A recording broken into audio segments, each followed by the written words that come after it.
Hello, everybody, and welcome to the second episode of The Ladder. We don't have a series any longer or a movie. We actually do have a video game, which is called King's Bounty: The Dark Side. It is the fourth entry in the King's Bounty series and the last entry in the OG games. It's basically like it's a game that is very similar to Heroes of Might and Magic 3, for example, and it's Heroes of Might and Magic 3 meets an RPG experience. It's played from a top-down camera angle, whatever you want to call it. It's very similar to Heroes of Might and Magic. The only difference is here you have one character that you play as throughout the whole game.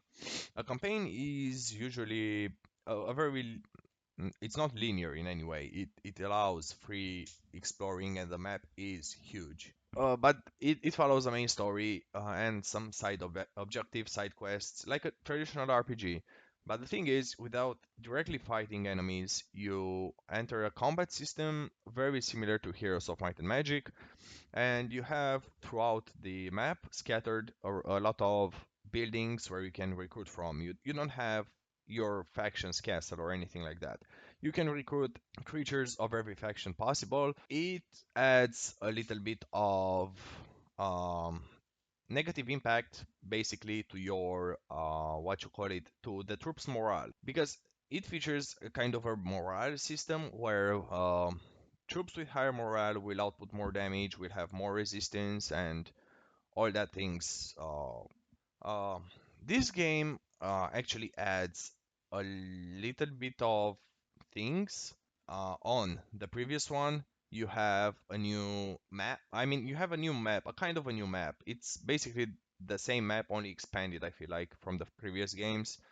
You have a teleport mechanic where you can interact with one of your companions and they will actually teleport you to areas you have previously, or rather islands you have previously explored, because the whole map is basically islands scattered throughout the map.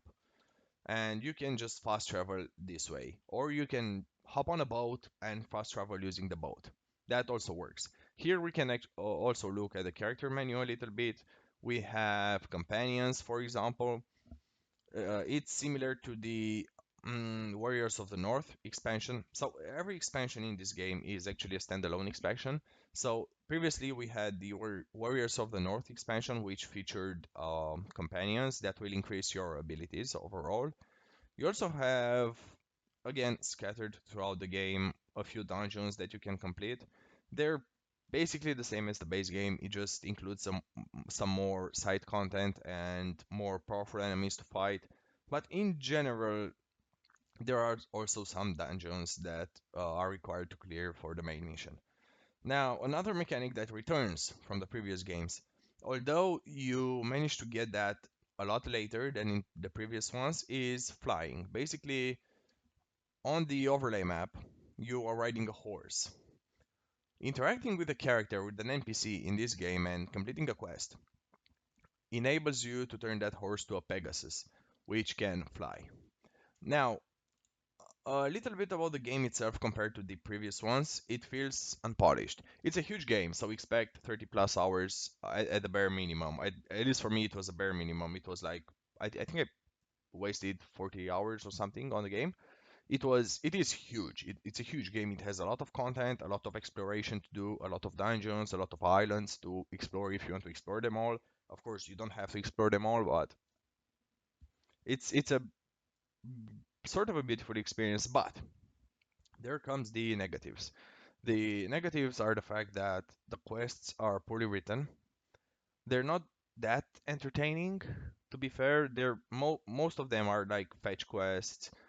It's not clear where to go. If you miss a line of dialogue, then you're fucked because the game doesn't reiterate anything in the quest log. Basically, the quest log is just do that, do that. That's it, no context whatsoever. So you actually have to pay attention to the dialogue.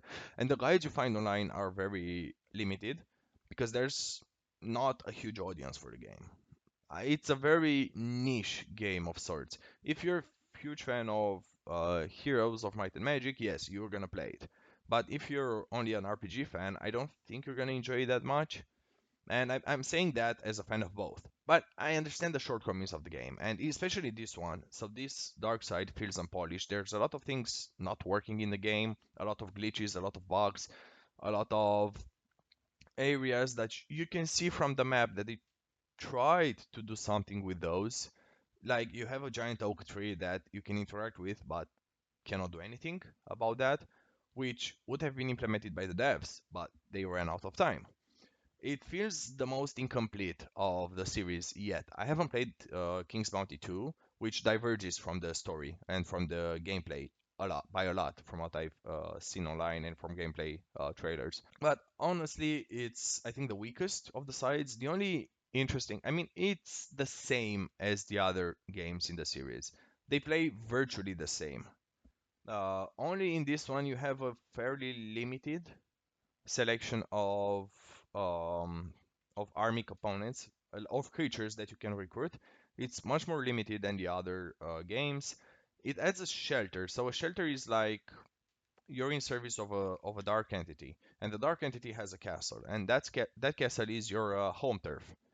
It's where you go for interacting with your companion, your friends, your allies in in this dark core this dark cause, not course, both course and cause. You can establish department there, a research department headed by Marie Curie. I wonder where they got the name from.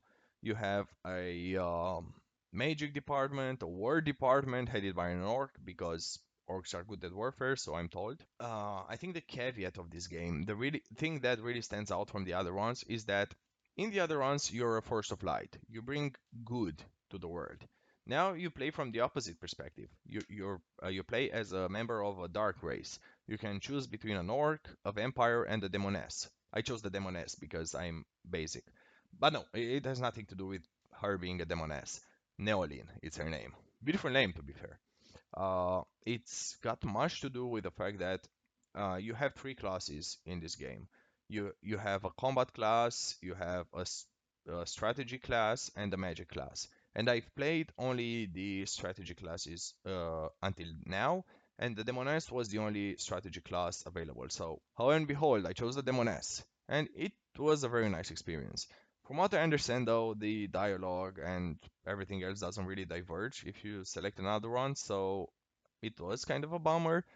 But then again, it's virtually the same game with some small little add-ons, most visually.